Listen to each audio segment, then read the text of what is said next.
Welcome back, everybody. We have resituated ourselves. Now we're going to go over, we still have a bunch of motherboards to talk about, but we're getting into the segments that I think more people will find more interesting and exciting. You don't agree? They're all interesting and exciting. We talked about it earlier. They're all your babies. I understand. They're all my children, man. Yeah. But let's start with the Workstation line. Sure. And this is, we talked about earlier, content creation type usage models. Which one are we looking at first? We're going to first look at this guy right here. So this is going to be the P9DWS. Okay. So this is actually not based on the Z87 chipset. But it's designed for the 4th generation Core Series processor. So this is actually based off the C Series chipset. So the previous generation was the C216, and this is the C226. So it carries a lot of the similar specification which you would have on Z87, but it's not an overclocking capable chipset. So it's kind of similar to H Series. So if you guys are familiar with the H Series chipset on Intel's default side of the kind of the mainstream market, H Series is for people that are essentially looking for a stock operating platform, right? That's pretty much, they don't need any overclocking or enhanced connectivity. But the cool things about this is this platform supports, let's say, more actually PCIe lanes supported from it versus the default. Okay. So you have more robust expansiveness.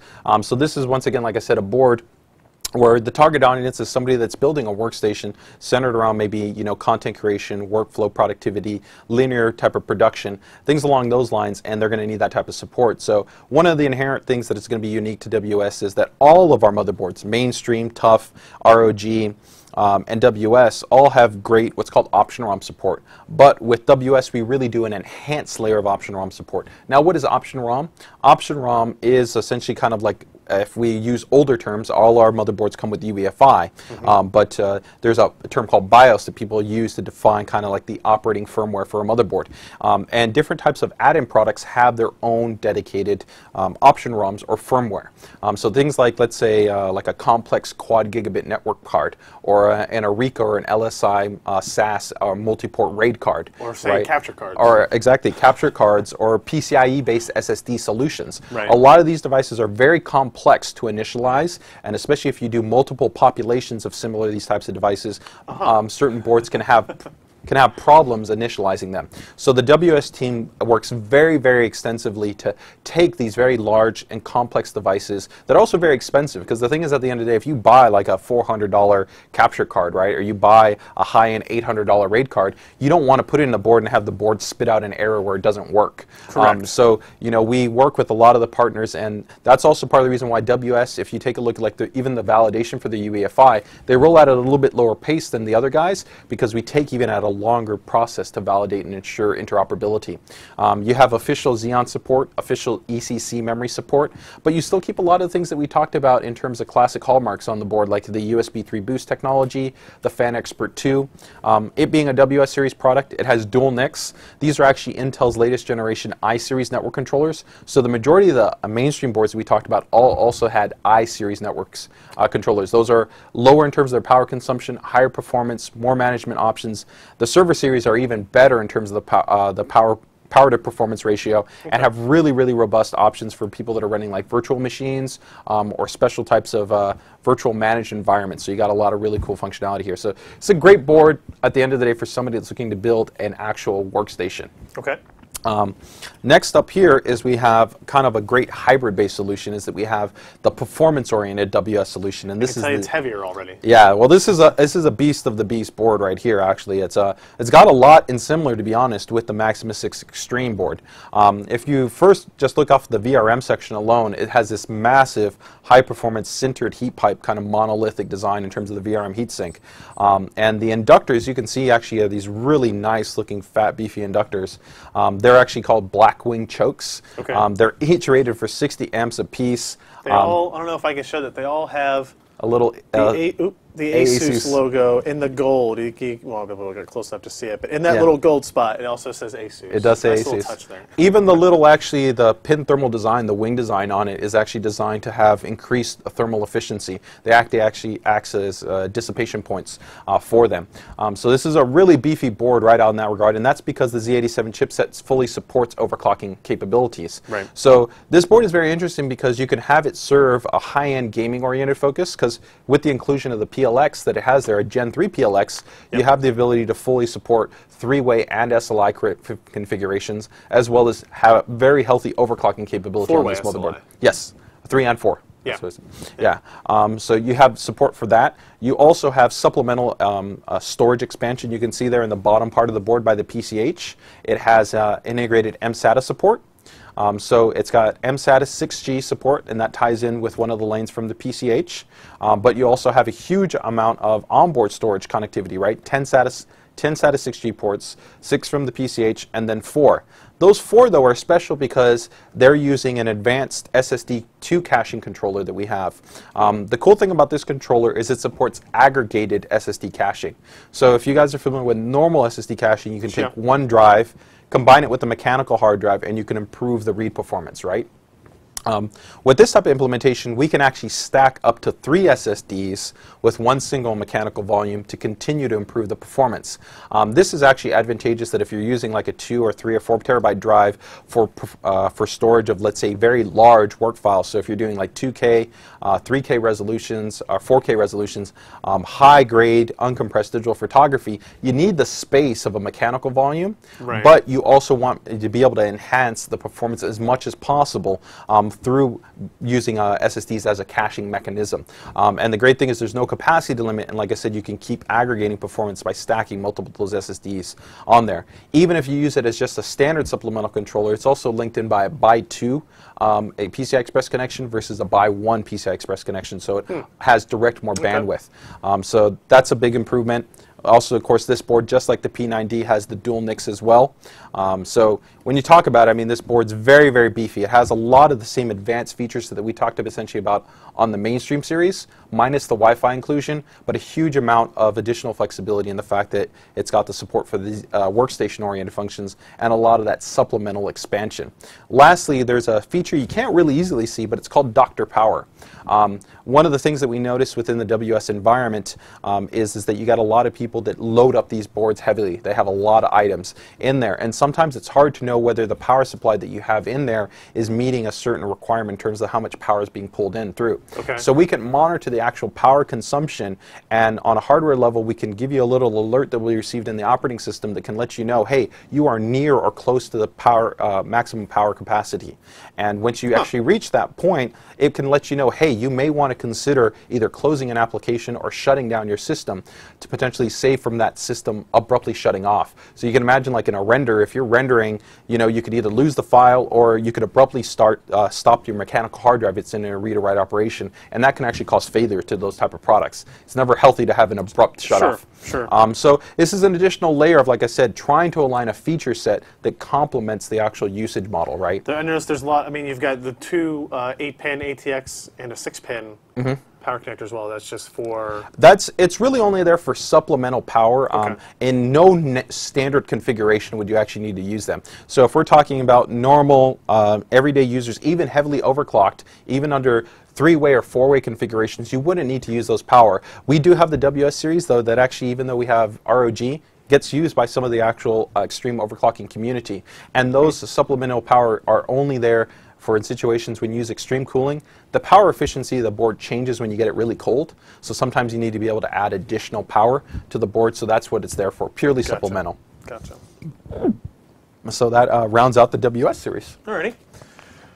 What we got up here next? Next is we got the Sabertooth, and we have the Gryphon as part of our TUF line. All right, which one are we going to talk about first? Let's talk first about the ATX. Alrighty. And we'll save the new SKU for right after that.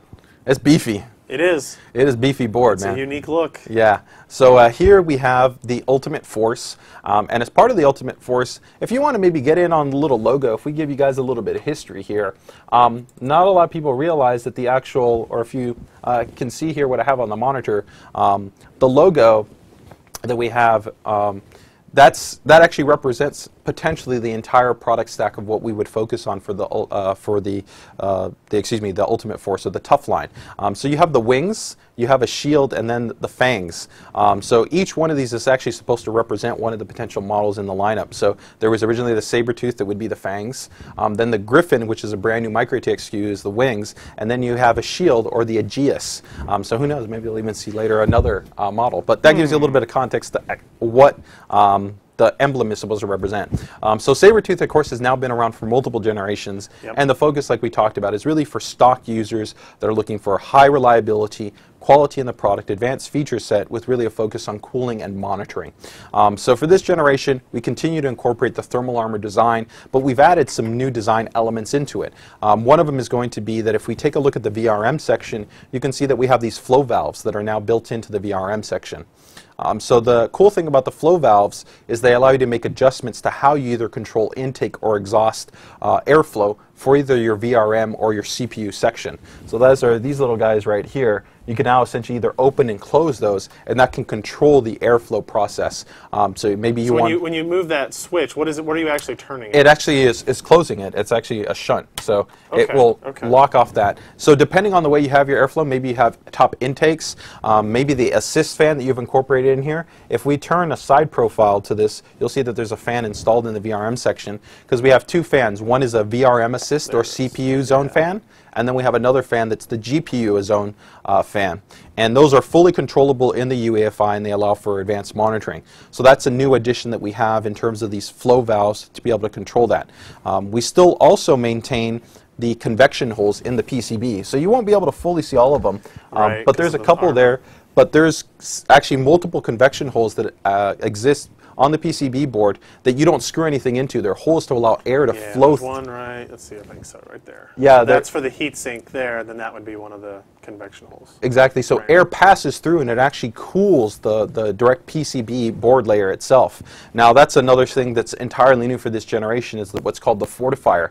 So the fortifier, one, it aesthetically, it looks cool. It does. It looks cool, but it does actually serve some function. You know, TUF usually is somebody that's really interested in really solid cooling, and if you look at some of the really big and complex heat sinks that are on the market, they tend to have really big backplate solutions. It can be common to actually over-torque the board, so you can add torsion or flexing to the board. Right. And so the fortifier can actually help to add structural rigidity and minimize any type of torsion over the long term of the board. You never want to flex the board because, of course, you have traces, and the traces are sensitive. Now we use a very high quality substrate material that can make that very difficult, but this just adds another layer of assurance. Another thing is, if you notice, is just working with the board, it's nice because you don't make direct contacts with the solder points, so you don't nick kind of your hands. So you have a couple of different elements, and even as a heatsink, if you look once again at the back of the board, this makes direct contact with the hottest part of the motherboard, which is the MOSFETs. So the MOSFETs and the drivers, it's actually making a direct contact there to pull away some of that additional heat and serve as a partial heatsink. So that is the fortifier backplane with the thermal armor system. Now, as part of the thermal armor system, we're still also incorporate what we refer to as our thermal radar design. So with thermal radar, we have multiple temperature sensors that are sprinkled out through the entire motherboard. And those allow you to have real-time readings of, let's say, your VRM section, your PCH, your GPU, so that you can always know what the temperature is of your essentially your system environment, and it'll allow it to go ahead and make real-time adjustments. Now, for this generation, we've gone ahead and actually made some cool improvements. And you might be able to catch one maybe there in the bottom section by one of the fan headers, but there's a little tab that's called an OPT sensor. Where am I looking? Let me see right here. Right here. Oh, okay. Oh, gotcha. Yeah.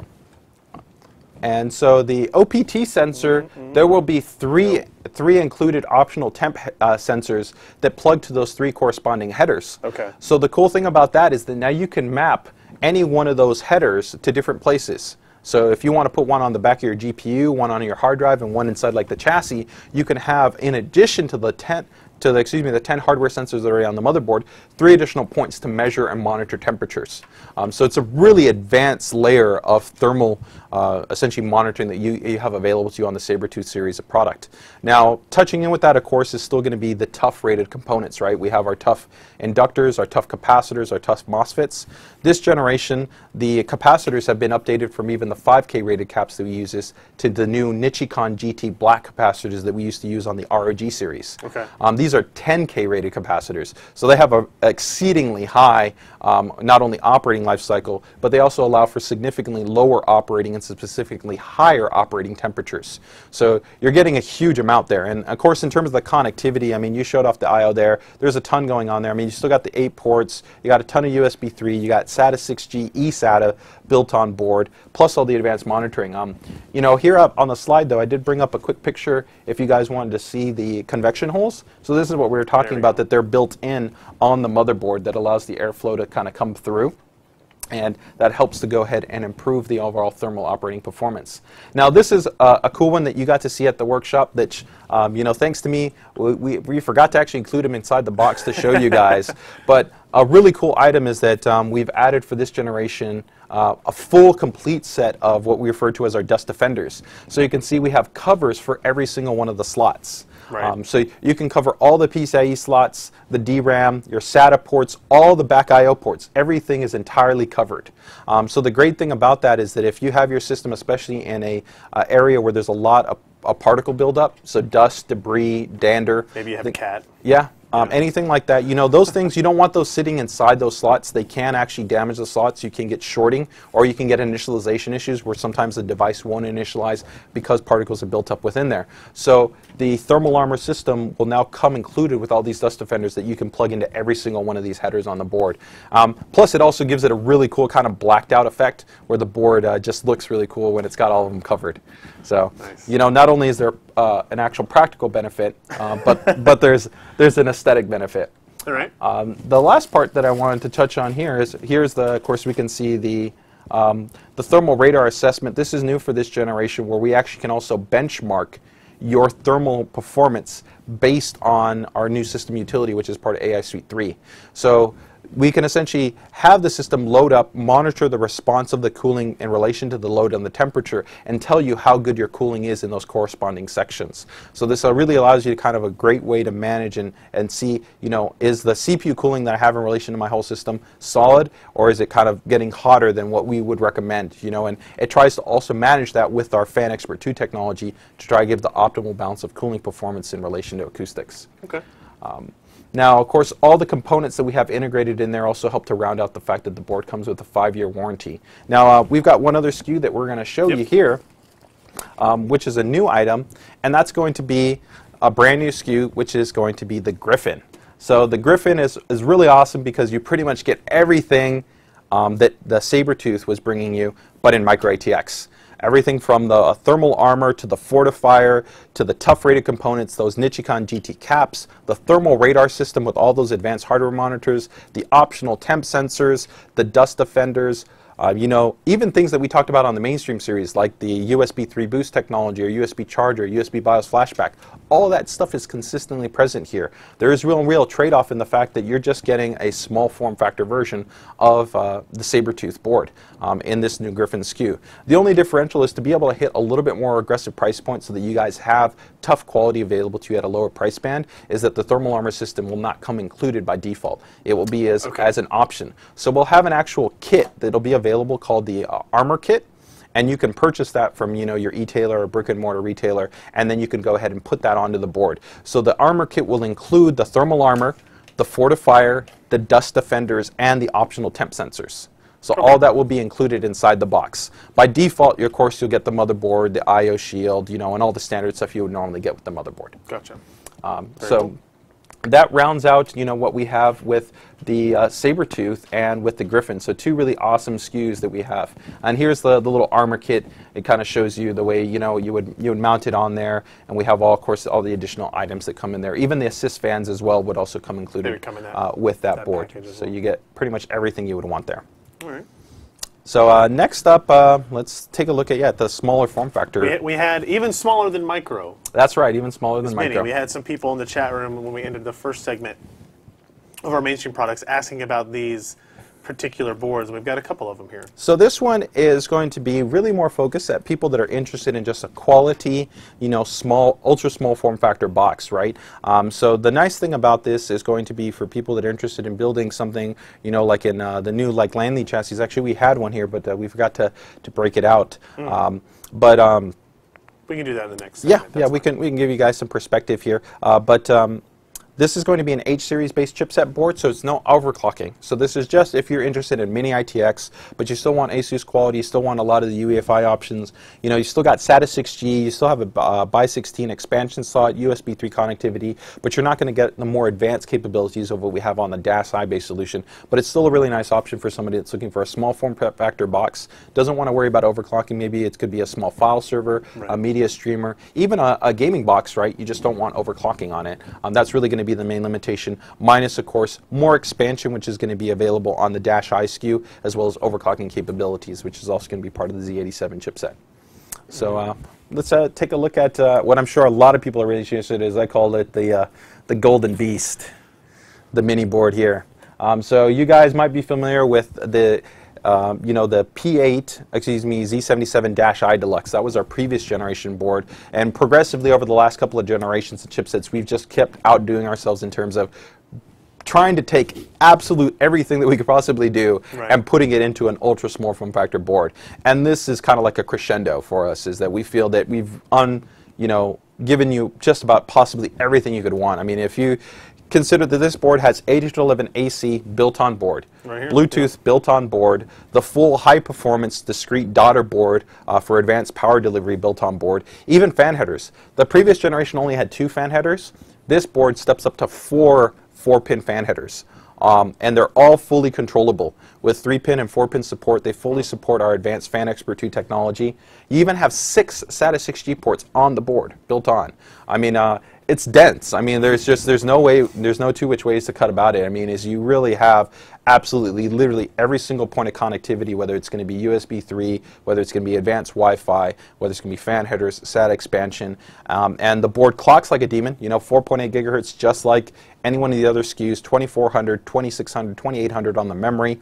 You're not really losing anything minus the expansion capability of what you would get when you go to a larger capable board. And this would still feature every single one of those design points that we talked about on the mainstream series would also still be rolled into this board. So a really super feature-rich board, but in a ultra small form factor. I mean, it's pretty impressive. It's probably some of the hardest board design that we have in terms of the ASUS design team, to be able to fit everything into such a small surface area and be able to make it work optimally with that level of performance. Because what people don't realize is that when you're working in such a dense level, the trace layout that's required can be very complex to be able to assure really, really strong compatibility on memory tuning, the overclocking aspects, and even ensuring optimal I/O performance for things like SATA and USB. A lot of things, when they tend to get concurrently loaded or heat goes in there, if it's not weighed laid out, it's not well tuned, you're going to start to have more and more variance in how the product works and how it operates. Everybody in the chat room wants to know how much it's going to cost them. You know, it's going to be going up. Actually, it won't be available right now at the launch. The majority of the board set that we're talking about is all finalized and is going to be launch ready. But this board's still going to be, along with 2 of the other ROG SKUs that we're going to talk about that are going to be pretty interesting, are about 3 weeks away. You know, just make sure to keep tuned to you know, PC Perspective news section. When it's out, you guys will be the first guys to be able to know about it. Very cool. So next up, I think we've got probably what a lot of people are really waiting for in terms of kind of seeing what's really special, and that's red and black motherboards. The red and black motherboards, man. We've got ROG. So, you know, we've done a lot with ROG. You know, like I said, it's now actually had passed its 5-year anniversary. It's a very, very near and dear division, not only to me because of the amount of time and effort that we've taken to listen to the community and media like yourself at fine-tuning and advancing the feature set and the functionality, but you know, it's also, like I said, a personal project division where we really get that opportunity to push a lot of board design innovation in the industry. So this is a new SKU that you're looking at. Historically, we launched with an Extreme, a Formula, and a Gene SKU. This one's entirely brand new. This is the brand new Maximus VI Hero.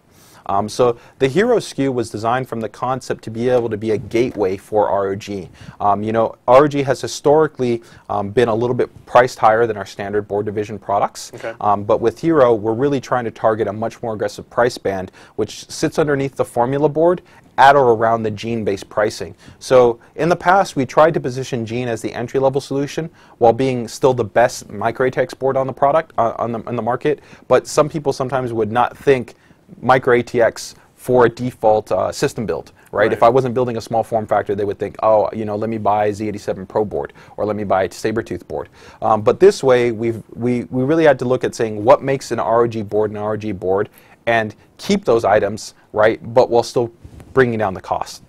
So if we take a look at the board, one of the key hallmarks that we're keeping that we've had now for previous generations is the sound section, right? You know, since 2011, we've been leading that kind of the focus at having the absolute best quality integrated sound, and we continue that design trend. So we've had now for multiple generations the discrete red line or Supreme Effects audio design, and that continues to be here on this model. So you have that fully isolated audio design. And of course, this section here. That's correct. Yeah. You can see it with that kind of little trace layout, and that's independent from the rest of the board to be able to enhance the overall operating performance and reach the maximum specification. What a lot of people don't get is that with audio, even though it's a digital controller and a codec that's on the board, that the operating specifications actually get affected by the rest of the board. So in many situations, the operating performance of, let's say, 110 dB gets dropped down to like 90 dB, along with other factors such as the actual gain or the volume comes down. So what our goal was when we designed this implementation was to say, look, the actual codec specification is quite good. Let's try to get it to act at 100% of what it can operate at. And that's what we've done with the Supreme Effects. So we've essentially given you native level performance with an improved in clarity and response and functionality. But we also added something really cool, which we talked about in the technical workshop, which is our sound radar technology. Oh, right, right. So switch over to the slide here. Let me go ahead and jump into this slide and show you what this guy looks like. So we're going to come back to a couple of other slides there in a moment, but here we can see, of course, where there's the red line audio design. We've got the ELNA grade audio capacitors. So these actually, the electrolytic composition of those capacitors is specifically tuned for audio. We still got, of course, the full shielding to be able to go ahead and enhance no interference to that. Here you guys can see the separated audio layer that we're referring to in the fully isolated design that we have in place. But the cool thing for this generation is we have two new sound features. One is Perfect Voice, which is a specialized technology to optimize in-game voice dialogue. So if you're using things like Ventrilo or TeamSpeak or Xfire, we can go ahead and maximize and give you much better clarity for your in-game chat so that you don't have to worry about that, and you can help to minimize a lot of noise. The other one is going to be this sound radar technology. And this is really cool. So it's an actual on-screen visual representation of in-game audio. So what will happen is that actually you're in the game, you'll actually be seeing a visual representation of that on the screen. So as you're moving through, if let's say maybe you get ready to take like the corner or you're doing something, you'll actually see this actual represented to you in a waveform. And the cool thing about that is if like I'm taking a corner and there's multiple gunshots going off, before I might have thought there was only one person there, but now I can see actually 4 independent audio streams, right, represented there, and that allows me to go, oh wow, I got to prepare myself when I go around the corner for, you know, essentially 4 different gunshots. And we can tune the APIs to be specifically tuned for different types of in-game audio. So whether it's like gunshot detection or footsteps or even bombs, it really just depends on the game engine that we're working with. So we think this is a pretty awesome technology that we've incorporated in for this generation. In addition to that, we also have still the same Intel NICs that we've had on the other boards, but we have our GameFirst 2 packet priority software. So this is great because you can optimize the game for lowered ping and lower latency performance. Plus it's a full QoS management system. So if you want to optimize for download management, for web browsing, for streaming, you can do that all at the single click of a button in a really easy GUI. But the cool part too is it's not limited to just the Intel NIC that's on the board. So if let's say you integrated like a USB or PCIe based wireless adapter, you can map GameFirst to work with that adapter. So you can always benefit from the network management controls. It's not limited to just that hardware chip that's on the motherboard. Now, this is the easy interface that we're talking about here. You can see like voice over IP, media streaming, games, file sharing. That's all built into that environment. And continuing on with the software, we've got some really cool options, and we'll actually show a little bit of a demo of this, but we have a RAM disk software utility, which also comes included with the motherboard, which is really cool. But moving back to the topology of the board, Ryan, if you want to grab it really quick, one of the big things that we pride ourselves on the ROG series of boards is going to be the component quality. So we always want to give you the absolute best and improvement what we normally have on our standard series of motherboards.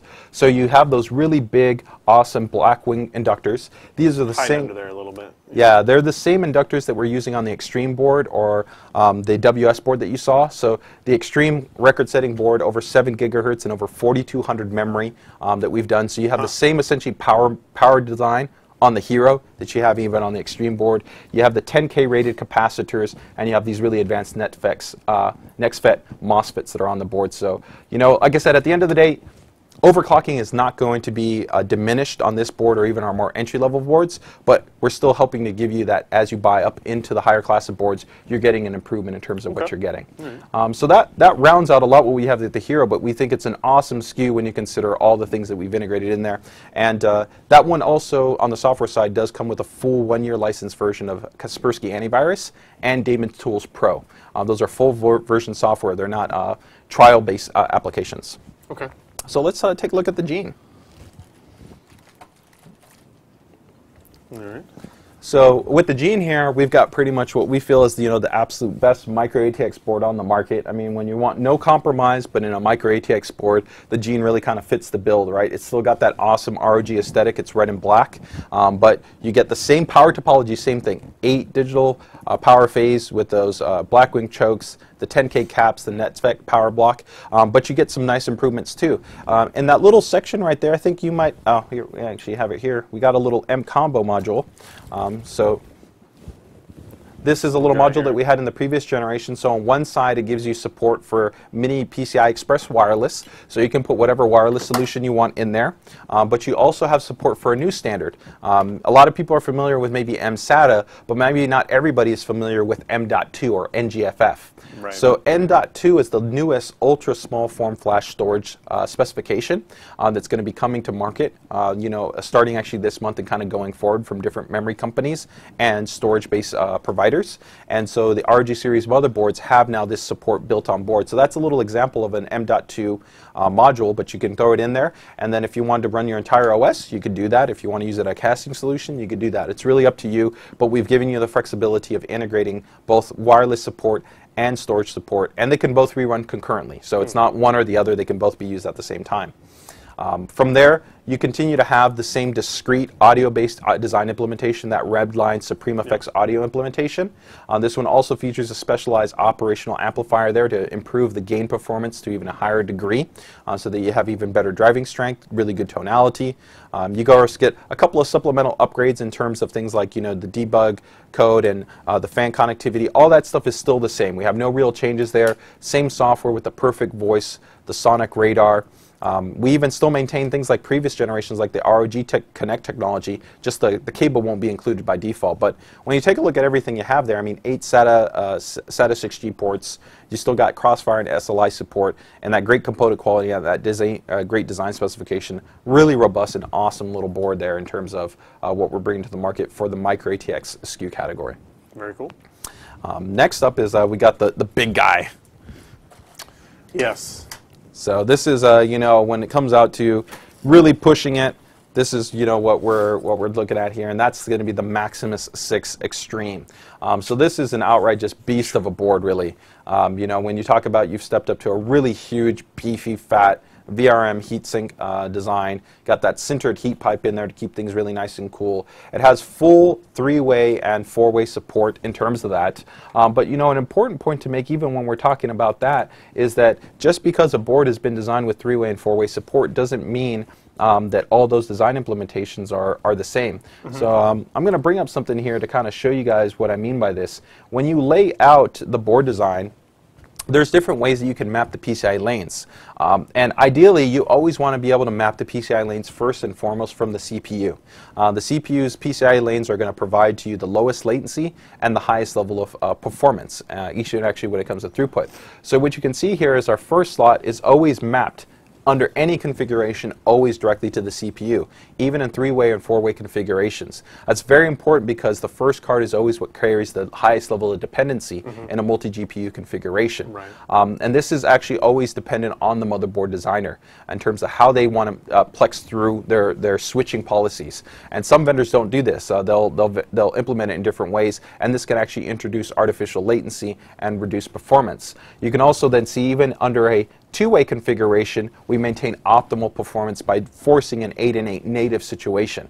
And that's going to maintain the lowest level of latency and the highest level of throughput. So it's only going to be in 3- and 4-way configurations that we actually force it to go into the PLX multiplexing switch, because that is what's required to make 3-way and 4-way. So even when you talk about a board being 3 or 4 capable, there's an optimal way to implement that specification, and there's non-optimal ways to implement that specification. So some interesting kind of design characteristics that come into that. And the rest of the board really advanced. That M-Combo module, this one will be just like the Deluxe. It will come integrated with A211 AC built-in support, so you got 2.45 gigahertz AC. You're also going to get that Bluetooth built in. It comes with the USB Charger Plus, the USB BIOS Flashback, USB 3 Boost, all those same things that the other boards that we've discussed come on. But there's also another really specialized feature that comes with this board, and that's going to be a little cool hardware innovation.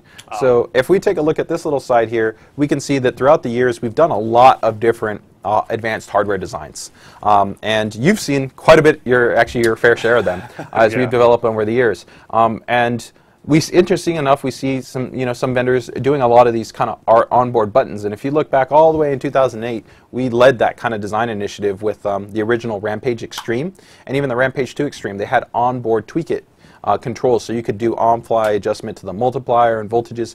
The thing is, though, we found out, we pooled the users and they said we just don't use it. Even the extreme category users said, hey, that's just not something that we're utilizing. And that's where we evolved actually the ROG Connect technology, which was far more flexible. You weren't limited to trying to work within a very small socket area to make these controls, but you could see full visual reinforcement of temperatures, voltages, clock speed settings, and you could do it in an intuitive real-time way. And that introduced a whole level of overclocking change. X58 era, we did what was called the OC Station. And then previously, of course, we've done the OC Key, which was on the X79 series. But for this generation, we wanted to kind of try to bridge everything together. And we wanted to make something that we felt complemented the true kind of benchtop enthusiasts and dedicated high-end overclockers. Right. But guys like me that overclock their system but are enthusiasts but don't bench, right? You know, every once in a while, I sometimes take out some dry ice, I mess around with some boards. But I mean, normal user, you overclock, you put in your chassis. So if I have some of these advanced controls, how are they serving me? They're not. So we developed what we call the OC panel. And you've got it right there in your hands.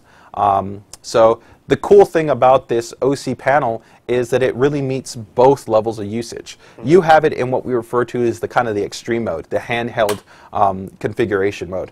And the cool thing about this is you're going to be able to have full real-time clock adjustment, so you could adjust like the multiplier, the BCLK, the frequencies, all that is dynamically adjustable on the unit real time. You've got that VFD display built onto the unit so you can see your temperatures and your voltages all real time.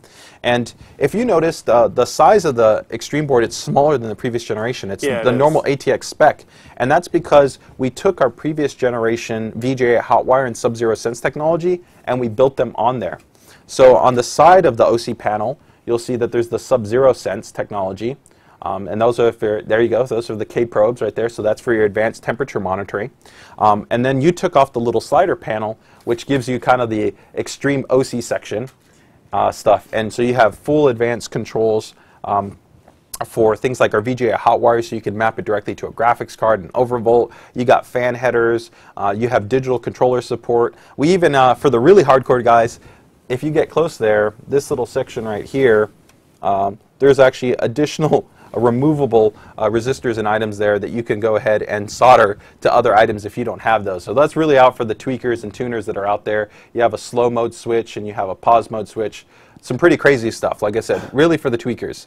But what happens if you're not one of those people? Well, moving back here, if we take a look at the slide, we have the extreme mode, like you were looking at it, and then we have the normal mode. It will come included with a 5 1/4 bay adapter. You can go ahead and toggle the unit.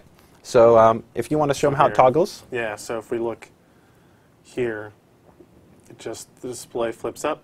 Yep, it flips up like that. Now you can insert it into a 5 1/4" bay mount. So this side actually faces out of the case. Yep, and it faces out of the case, and then if we take a look at the slide, we can see it how it looks inside the case here. So the cool thing right there is that then now it switches into a different mode because you'll press a button on it and you can have it in normal mode. So in normal mode, you can go ahead and power on off the screen. You can adjust your primary CPU fan from, like, let's say normal speed to like performance speed. You can do a one-touch button overclock. You can take a look at your frequency and your temperature information. So it serves a far more functional and aesthetic purpose for the normal enthusiasts, as well as also serving those kind of extreme enthusiasts. The really cool part is that the OC panel is also fully compatible with all the ROG SKUs. So while it's going to come included by default with the Extreme Edition board, every single one of the ROG boards that we're going to show you and that we have shown you already have a special header on them. If you want to show it to me, it's on the bottom on the Extreme board. Or maybe we can show them on the Hero, actually, if you got the Hero. Yep. But there'll be a little header that says ROG EXT. Should be down there by like the USB ports, like around here somewhere. Right there, yep. And the cool thing is you can take your OC panel and you can plug it into that. So just like the NFC box, if you guys want to be able to buy one of these ROG boards, but you really love the idea of the OC panel and you want to take advantage of its feature set, you don't have to buy the Extreme board. You can go ahead and just purchase the OC panel as an accessory and use it on the Gene or on the Hero. Or today we announced, you know, we worked with you guys and did a little bit of preview to show people that we had these boards. Right. But we have 2 entirely new SKUs that we've just announced today. And that's going to be our brand new Formula and our new Impact board. So these are really special because we've done some different stuff here.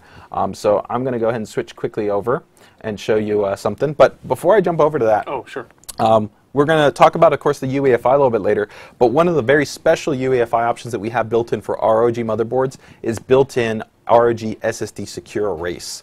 So for users that are looking to maintain the optimal performance for their SSDs, you normally have sometimes over time performance degradation, and the best way to sometimes recoup that is to secure erase the drive. Not every vendor includes an SSD toolbox that allows you to do this. Right. So this is a big advantage where if you just make a real-time backup of it, you can boot up into the UEFI, secure erase your volume, reimage back, and back. You're 100% back to the normal performance, but you don't have to worry about third-party programs or bootable ISOs or any weirdness like that, you know, so you just have it straight built in. It becomes a lot more convenient. Cool. So let's take a look here at what we think are some really awesome new SKUs that we have. People, they've been clamoring for them in the chat room. Yes. They've been calling for them. Yeah, so let's go ahead and show these guys off here. So, sorry guys, I wasn't able to bring the boards physically here. Literally, they were just being finalized in terms of their design. So, we can see right here, the first one is this. This is the brand new Maximus VI Formula. This is pretty much the end-all be-all when it comes to gaming motherboards. I mean, this is a very, very special design. We've been working on it for a very long period of time here. And one of the first things you're going to see right off the bat, of course, is the entire cover design system. So if you remember with the previous generation, we implemented what we called the fusion-based design, where we had a heatsink design that worked in both air configurations as well as as well as it was fully ready for water cooling configurations. So for this generation, we maintain that dual option. But the really cool part is we've made some really, really nice advancements to be able to make it more easy to work with. So these are full compression-based fittings. There's no more barb support. So this means for you guys that are using standard G-based threading, it's up to you. Put whatever heading, whatever fitting, whatever compression fittings you want on there. All you got to do is just screw it into the board, and you're locked and you load it, and you're ready to go ahead and overclock and be able to have that absolute best thermal performance for the VRM assembly. If you're not water cooling, you can still feel 100% confident in that the fully integrated heatsink solution is still going to do its job at being able to keep things nice and cool and reliable. So it's really just a question of how do you want to set up your system, you know, for the aesthetics looks and the benefits of water cooling, or you know, or you just want to go for the simplicity and the ease of use that you're going to have with air cooling. Entirely up to you. In addition to that, of course, we have a similar design to the Fortifier with a complete integrated backplane design, and you keep a huge amount, of course, of the other ROG-based technologies, such as we have the integrated M-Combo module with Wi-Fi support, expansive connectivity options. The other really, really big part is going to be in the audio design.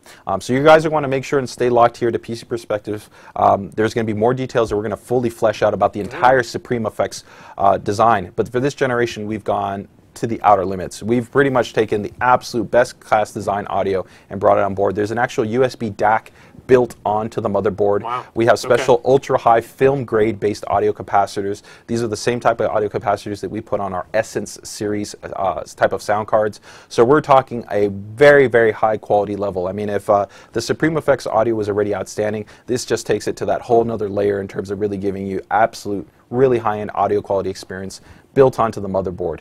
So it's a very impressive solution. Here you can see the fully separated base design. It really gives you the attention to detail that you can see that we've taken in the quality of the product. Very nice. And if you look at that audio section alone, it looks really serious. I mean, you can see right here, of course, the full shielding. Here's those film-based capacitors. Here, all Elna audio grade caps. Here, of course, we have those op amps and the Cirrus Logic processing unit. So, I mean, this is some very serious grade audio that we've integrated on this solution. So, we really feel that the formula board takes it into a whole nother category. I mean, if you're a hardcore gamer, you're somebody that really appreciates the attention to detail, Formula is going to be an awesome board for you. Looks like you've made some new friends in the chat room. That's fine by me. I love you guys, man. They all want to hang out with you now. The next one is a really special SKU. This is one that we've kept super top secret. You guys have been asking for it for a long time. This is the ROG Mini-ITX board. We've been working on this board for a very long time. With it being ROG, we wanted to have that same design ethos of no compromise, right? We kind of set that bar with the Dash I board, and here we wanted to even take it further. So you still have the super high-end discrete daughter board design for outstanding overclockability and great maximum power delivery for a Mini-ITX-based solution. We integrate those 10K rated capacitors, but you add in a whole bunch of other stuff. We integrate that M-Combo module, so you get the 8211 AC support, you get that full N.2 support specification, which is great because in a small form factor system to be able to have that integrated flash storage simplifies the install and the aesthetics of the situation even easier as opposed to using the integrated SATA 6G connectivity. You can even see that we've fully integrated very, very specialized audio design. So if you look right there, there's a full daughter board as well for the audio that's built onto this. If you look, it's packed to the gills here. I mean, we've got DisplayPort, we've got HDMI, optic, excuse me, tossing optical output. We've got a debug. We have our ROG Connect technology. We have the clear CMOS, you know, all the USB ports, eSATA, USB 3, the Intel NIC. Oh, that's a special product there, but there should be a little slide here, hopefully, for the audio section, the audio card. But it looks like I might not throw it in there. If it's a PowerPoint slide, it won't show up in this rotation. But in this little, this card is a fully discrete card, so you are still essentially getting that same class of Supreme Effects discrete audio grade technology, but integrated into the Impact solution. And there's a total number of 4 fan headers on here on top of this. So I mean, when you talk about, once again, really, if you're looking to build that ultra high performance, Steam big picture box or small form factor gaming box, the Impact is going to outright be, So when are no these compromise two there. boards going to be available? The Formula Impact just got announced today, and they're going to be hitting availability around the same time as that Dash I board. So we hope to have that be available in, the E-channel and brick and mortars, hopefully by around the end of the month. Maybe a little bit before that, but you're going to be looking around that targeted time frame. You're still not going to tell any of them the price of any of this? Yeah, the price right now, we're still literally, as we finalize just the BOM production, the production and things along those lines, we're literally hammering it out, but we'll be releasing that information as soon as we can to you guys. Yeah. I tried. Everybody wants to know how much they're going to cost. Both of these motherboards were very impressive. And it's going to look awesome with another new announced product that we have here. We're talking about motherboards, but we just announced a brand new ROG card called the Poseidon. And this is a brand new card that features that hybrid-based design as well. So you could match that with your Formula card, and that'll be based actually off the new GTX 700 series GPU. So a nice little, balanced config there. All right. So that kind of rounds up our motherboard lineup discussion. We have a lot more stuff we're going to talk about. We're going to do one of our giveaways here. Do you have a trivia question in mind for a live thing? I'll give you a couple minutes to think about it. Sure. Well, definitely, I'm going to think on something here. I'm going to see if I can stump you guys, if you guys can actually get, what are we giving away? We're doing the Maximus VI Extreme. Let's go ahead and we're going to give away a Maximus VI Extreme. Does that come with the OC panel? That comes included with the OC panel. So you guys are going to be getting, a really awesome board here. So I got to think of a good question here. Think of a good question. We've got more stuff planned. After we do our little giveaway, we're going to take another one of those quick mute breaks. We're going to reset some things. We're going to come back. We're going to show you the AI Suite software, the 4-way optimization, and we're going to show you the new EFI implementation and changes that ASUS has made in there, and then we're going to get into an overclocking demonstration, kind of a guide, a how-to of overclocking Haswell with a pretty impressive water-cooled ROG-based setup that we'll have to move in place as well. So yeah, we overclocked overclocking. You did. We spent a lot of time yesterday making sure everything was setting up and working. If you have your question, you can write down the answer anywhere on that piece of paper for me so I can monitor in the chat room here. This is always interesting. 42. The answer is not 42, Ken. I'm sorry. And you can't win. You cannot participate in this contest. So we're going to have JJ ask you a question. I honestly have no idea what the question is. And he's writing down the answer, and it's taking a little bit longer, so I don't know what this is going to be now. And then somebody said 44. That's not correct either. If you get the answer right, the first one I see slide by here on the chat will be... Okay, that's a good one. I think I got it. All right. I think this is a good one. This is if you guys, it's out there, so it's it's out there, but definitely this is a good question. So, go ahead. All right. So for you guys, since this is ROG, we're going to keep the question centric to ROG. What was the code name for the first ROG motherboard? I would have never have gotten this. Yeah. My memory is horrible. I'm watching the chat. So the question is, what is the code name of the first ROG motherboard? And if you type it in here, the first one I see with the name associated with that. We've got answers of Unicorn, no. Commando, no. It was close to the Commando, but it's not the Commando. The Commando was an actual name for a motherboard. This was actually the code name, but it is actually out there. If you guys can't figure it out, I might tell you where you can go to find this information. I'm just hoping it doesn't scroll by so fast now that Cross Chill is not correct, Sniper is not correct, Secret Service, no, Rampage, no, Titan, no. Looking for the code name of the first ROG motherboard. It hasn't even been a minute. I'm wondering if I should give them a hint. That's fine. Yeah. All right. So they're all trying so hard in the chat room, in the live chat room. They are trying so hard. So your first hint would be that maybe it has to do something with the solar system. Okay. I think that's a fairly big one. And I'll give you guys one other hint. We do have a ROG website. It's rog.asus.com. And I got it. PWS 328. PWS 3. Wow, that went really fast. So the correct answer was Pluto, and the first Pluto that shows up in my search was from PWS 328. All right. So kudos to whoever called that out. If you did it because you just remembered. You guys rock, and I appreciate, as always, you guys paying attention. That was not an easy one. No. I will. I'm going to send him a message so that I can get their information. All right. So congratulations. Congrats, yes. PWS 328. Don't go away. We're going to do a quick silence break here where we mute our mics and move some things around. We are going to talk about overclocking. We're going to talk about AI Suite 3, talk about EFI. We still have to give away 2 more products, a Z87 Deluxe Dual motherboard, Dual Thunderbolt motherboard, and a DC Mini GTX. It's the same GPU we got in this guy right here. It's DC Mini GTX 670 graphics card. Yeah, it's an so awesome stay tuned card. for that, and we will be back very shortly.